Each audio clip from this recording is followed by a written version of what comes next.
Hello everybody and welcome back to Red Eagle Politics. Make sure you guys like this video down below and subscribe to the channel if you are new. So it's not usually that I make virtually the same video or video topic 2 days in a row, but the Democrats, we talked about in our last video how they're coming apart at the seams as a party. They've lost all direction. Their leadership is getting weaker and weaker as time goes on, as the more competent old guard steps aside, retires, fades away, you name it. But just when you thought things couldn't get any worse, their vice chair election took place. Not only did they elect the guy from Minnesota, who is kind of a weird guy, acolyte of Tim Walz, not really the most competent guy you could pick to run the party. Well, now they've decided in terms of the people under him, it gets worse and worse and worse. That's just the tip of the iceberg. And David Hogg, yes, that David Hogg has been elected vice chair of the DNC. There's 3 of them for some reason. But David Hogg is somebody who's known for being very annoying on social media, very extreme. He believes that he's some sort of expert on guns and politics and policy simply because he happened to go to a school where a tragedy took place. But that's pretty much it. And when you look at this election, it shows that it's not just Hogg. There's other people involved too that were elected as the vice chair. But it's like absolutely just insane with what Democrats are doing, because they're putting people in power that are less competent than before. They're not trying to learn from their mistakes. They're making their mistakes worse while simultaneously thinking that they're fixing their problems. They understand they have a problem with young men.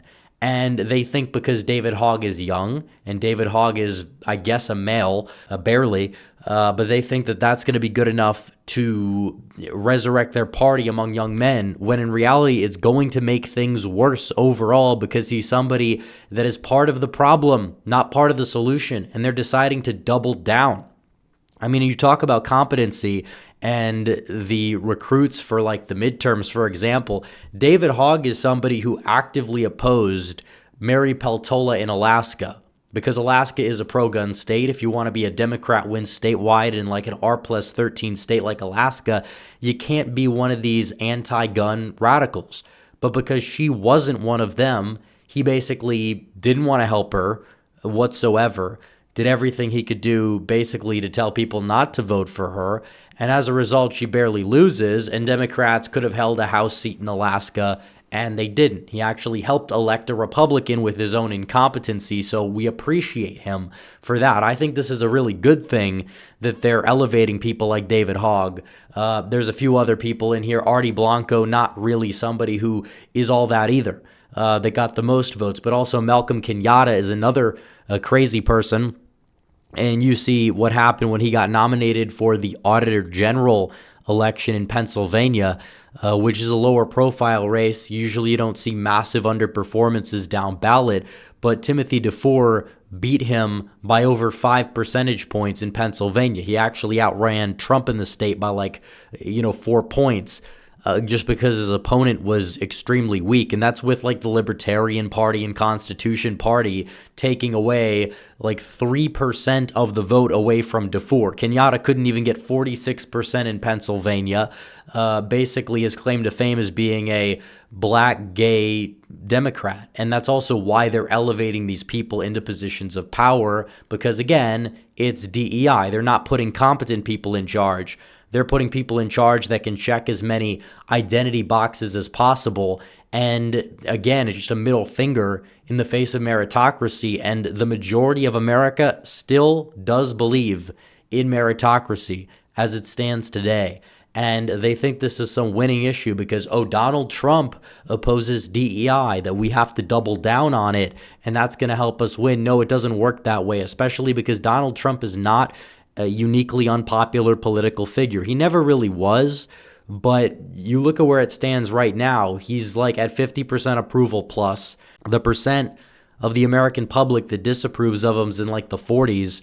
So this whole we're going to run on everything against what Trump says or does it's not exactly going to bode too well for them when it's all said and done at the ballot box, because they basically did that and it lost decisively at the ballot box this past November. But you're seeing what's happening, and you want to see just how radical David Hogg truly is. Like, this is a guy who said, I'm one of the most politically toxic people in the country. So he's somebody that acknowledges that he's not well liked, that he is toxic.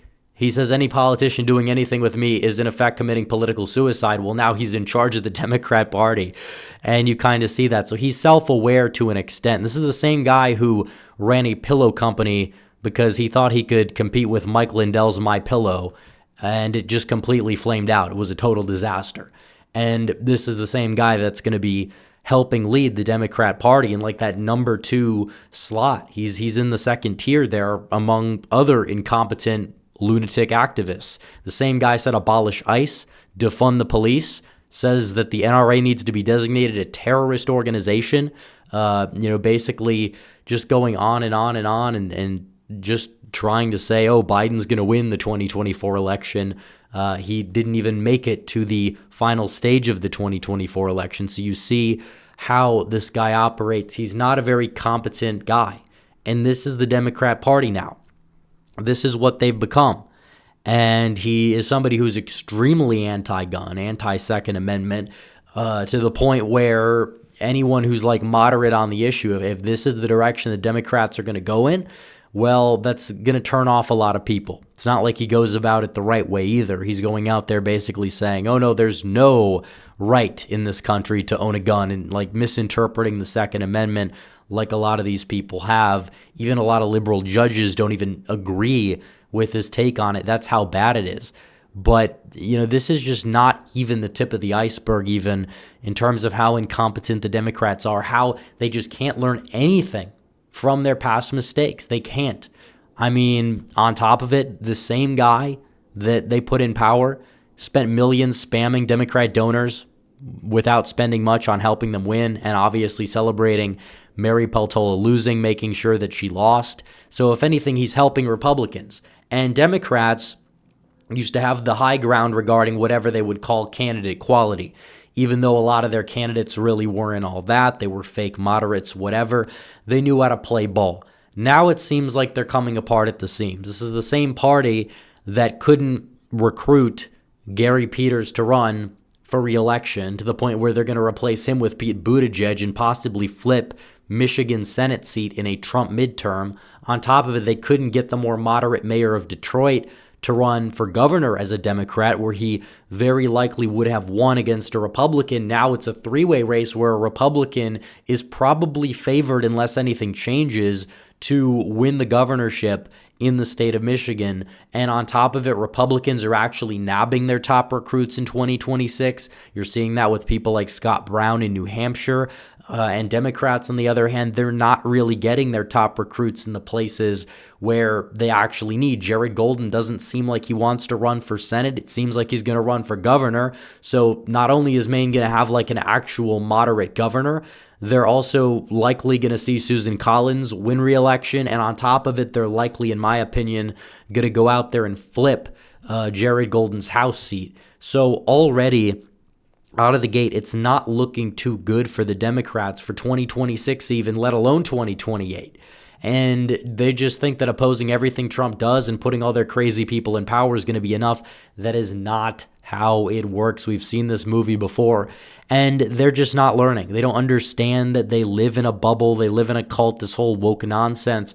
It doesn't play out too well with the general public, but instead you can look and you can see what the DNC was doing this past weekend. They were stopping their meeting to demand that a non-binary person would be elected for a leadership position. Like, this is insanity. Like, let's play this clip here. Let's just see how ridiculous this is. Any candidate, male, female, and non-binary, can be elected on that ballot. After a candidate is elected on the first ballot, we'll have one officer of the three, so then we will know which position is filled of the one male, one female, and one vice chair of any gender. Our second ballot would also be for a candidate of any gender. Then our third ballot will be the third position that is remaining based on the two results. Either a male candidate if a candidate that is not male has not been elected, or a female candidate if a female has not been elected.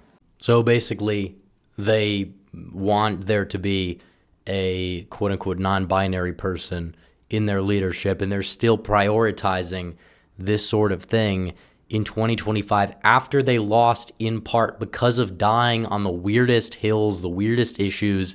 They still keep doing it. They're becoming more and more incompetent, and it just proves once again Donald Trump has broken the Democrat Party. He's completely broken it. They're demanding that they elect people for these positions that like happen to represent 0.2% of the population that is somehow believing that they're like both or neither gender or some crazy concept out there. This is not something that's in lockstep with the American public whatsoever. It's stuff that people find hilarious, which it is. It's comedy to a certain extent. People laugh at it. And honestly, I welcome it because, you know, it's going to be entertaining. They're going to keep losing and losing and losing, and then they'll keep doubling down even more. Their party's just completely broken, and it shows. And while they may get by in some of these lower turnout elections, and that's true, the general public has turned against them significantly. And you see that at every possible level. The competency is completely out the window. And that's the way it is, guys. So anyways, make sure you guys like this video down below, comment down below, subscribe to the channel, hit the bell for notifications so you never miss another video. Follow me on social media. The links are all in the description down below, and I will see you guys in the next one. Red Eagle, out.